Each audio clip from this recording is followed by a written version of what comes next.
I think I just decided that I'm going to give these videos over to Lucy, so they're just going to say, the title's just going to be Lucy, and we'll let it go like that.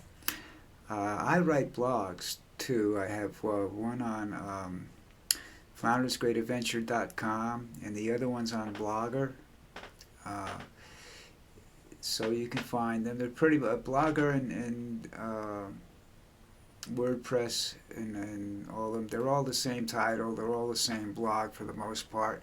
Except during the week, I might put up something individually that I wouldn't put here, or it's too time consuming to put here, or too time consuming to write a whole blog about. Um, you can find me on Tumblr, Mastodon, and Mastodon University. I said that yesterday, I think.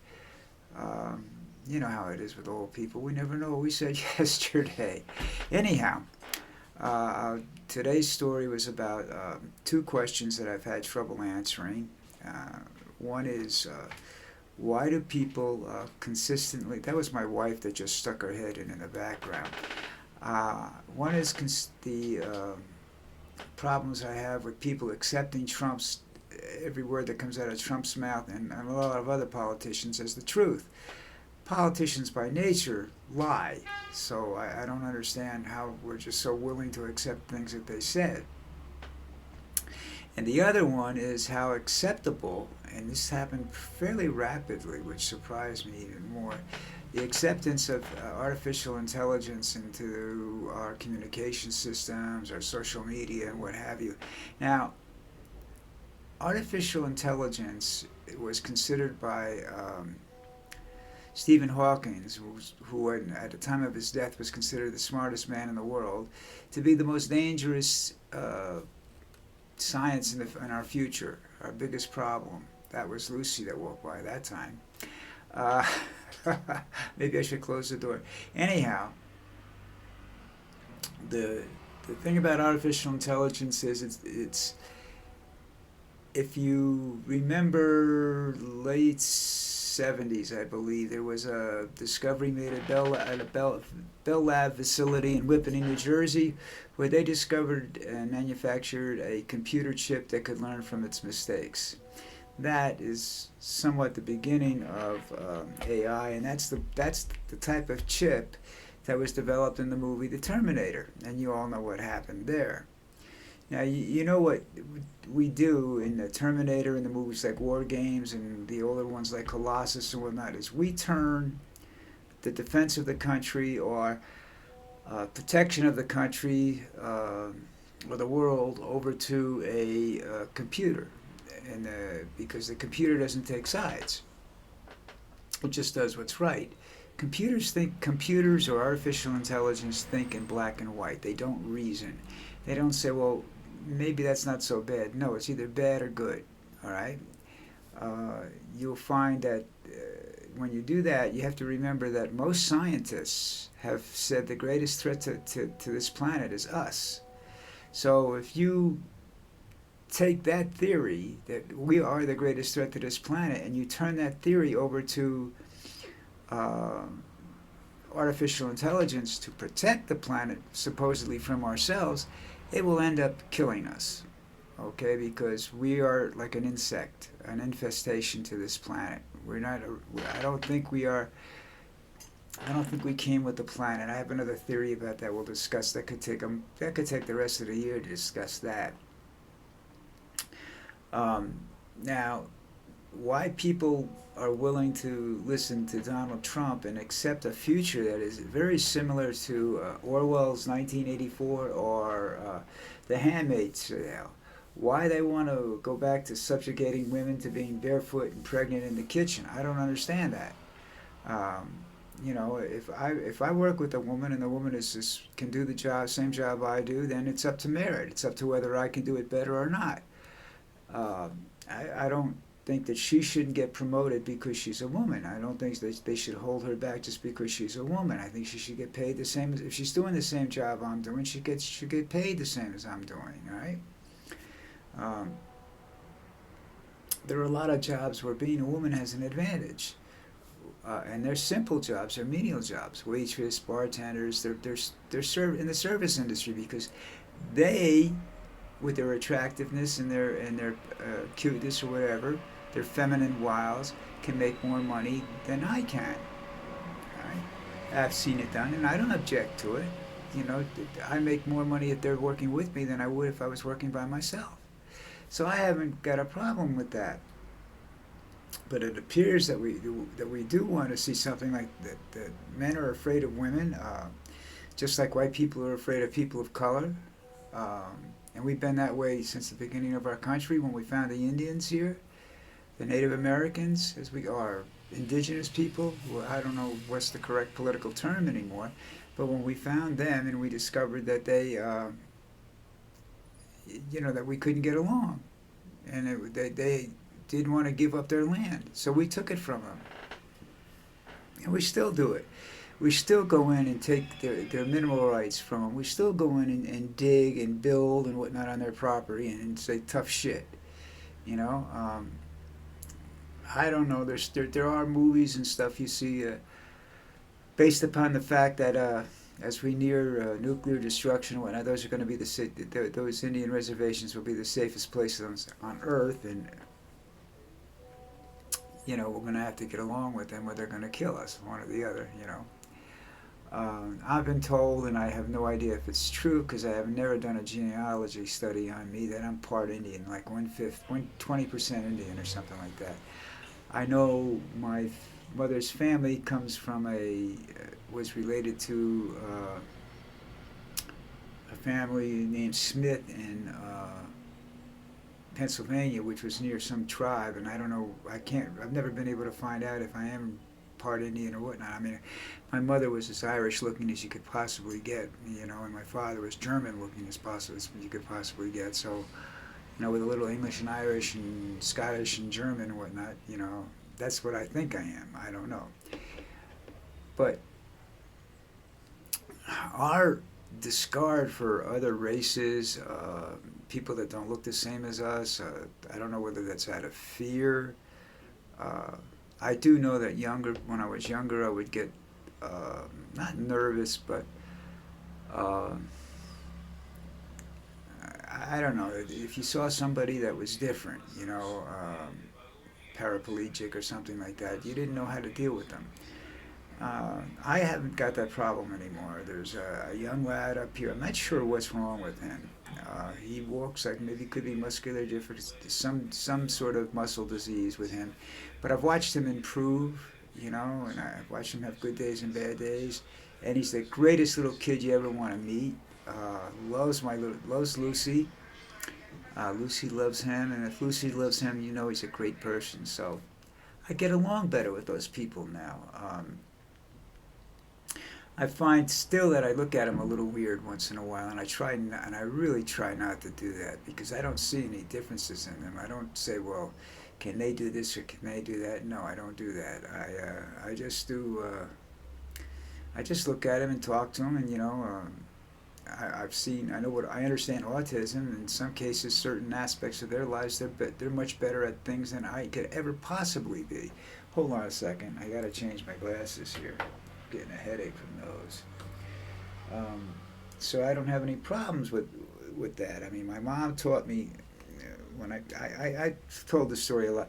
I come from a white area of New York at the time, 70 years ago, and I moved to New Jersey, and I first encountered black people in my school and whatnot, and that was and Puerto Ricans and whatnot, and that was a difficult situation for me to handle. And I tried to be cool and talk like them, but after I got my ass kicked a couple of times, I knew I should just be me. And my mom sat me down and said, listen, you can't, you have to remember, my father was a bigot, okay, there's no doubt about it, he didn't like black people. And my mom sat me down and said, listen, if you want to get along in life, if you want to be whatever you're going to be, if you want to not get your ass kicked every day, you've got to look at people for what they are. What kind of person is inside that, not the color of their skin, the person. And you can get along, and I did. And I graduated high school with probably more black friends than white friends. They were the ones that would come up and say hello to me after I graduated and whatnot. And the kids that I grew up with and hung the white kids, they were, too busy trying to avoid the draft and other things. These people have hard lives compared to the rest of us. So we need to accept them. But anyhow, this racism that's coming back, I shouldn't say it's coming back. I think it was hidden, subdued, but I think it's always been there. I don't understand it. There's no grounds for it. If you look at what South Africa, you find out that they survived just as well with white leadership as they did with black leadership just as well as they did. And they had one of the greatest world leaders ever in Mandela take over their country and lead their country. So I don't see a problem there. I don't understand why people see a problem there because they're different. I don't see why people don't want a woman working next to them. What's the problem? Oh, she's better at it than you are? Well, what about the white guy, the man that comes in and is better than you are? What are you going to do about that? You shoot him? I don't understand, why we can't. They don't want the women in the workplace at all because what, they take jobs from you? It's like black people and you say Latinos, all right? Latinos well, it's more Latinos now than the Italians that took over things like landscaping and whatnot. How are you going to mow your lawn? Take care of your gardening? Who's going to wash the dishes in the restaurants? White people don't want to do that. Trust me, I worked in restaurant business. I hired people. I hired them and I fired them, and I couldn't get white people to wash dishes. Okay, they just weren't going to do it. Not in a family-style restaurant. Maybe they do it as an apprenticeship or something like that in very fancy restaurants, But when the restaurants I worked in, no, they didn't even apply for the job. I had kids, they just want to work. They work 12 hours a day, 7 days a week. You just pay them. All right. The advantage to it, what I found out eventually, was that the people I worked with would not pay them overtime. So that was, something that illegal. I think, pretty sure it's illegal in the restaurant industry, what have you. But these kids worked their butts off, and they were great guys, and I was friends with a lot of them. They didn't have attitudes like a lot of white kids did. Women are the same way, I don't have a lot of experience in the business world with men, people of color or white or women.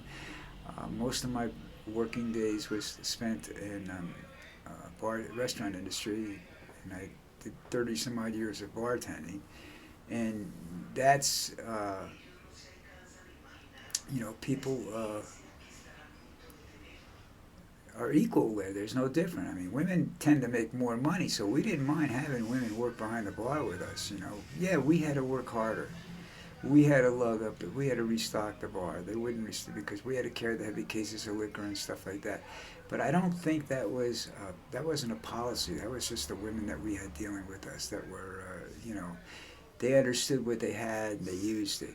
And I have no problem with that, so long as it doesn't affect my income in a negative way or my ability to work in a negative way, I have no problems with that. Now you have other industries. I don't know. What's the difference? You get my niece is an executive vice president for IBM. I think she does a wonderful job. She's a Japanese American, so she's got. I mean, her advantage wasn't that she was a female when she started out with IBM. Her advantage was she spoke fluent Japanese. That gave her a leg up, So that's an educational thing. That's nothing to do with birthrights or anything like that.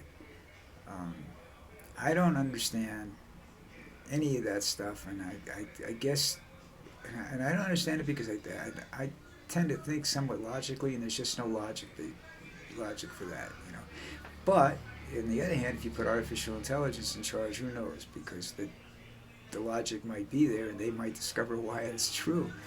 But I think more is going to happen about the machines replacing human beings. They write articles about that. So, what what what jobs can you expect artificial intelligence to take away from you? Everything except manual labor. And if they can if they can effectively build humanoid robots and whatnot, or what's the other the Star Trek thing, androids, then you get then they can do away with us. They don't need us at all. We're not needed in the working field at all, because they can build robots to assemble themselves. That's what happens in the movies. All right, listen. I'm doing this today because tomorrow is football day. I've got a lot to do. I don't want to be bothered interrupting my relaxation on a Sunday, uh, except to annoy my wife. But anyhow, that's it for today. Keep looking for me. Just look for Lucy on the YouTube. I have other titles and whatnot. I mean, Flounder's Great Adventure is my WordPress spot. I forget what I did for Blogger. I just started that today. I think that's Lucy and Fats Think. So I'm all over the place. Okay, I love doing this stuff. So anyhow, I'll talk to you later. Bye.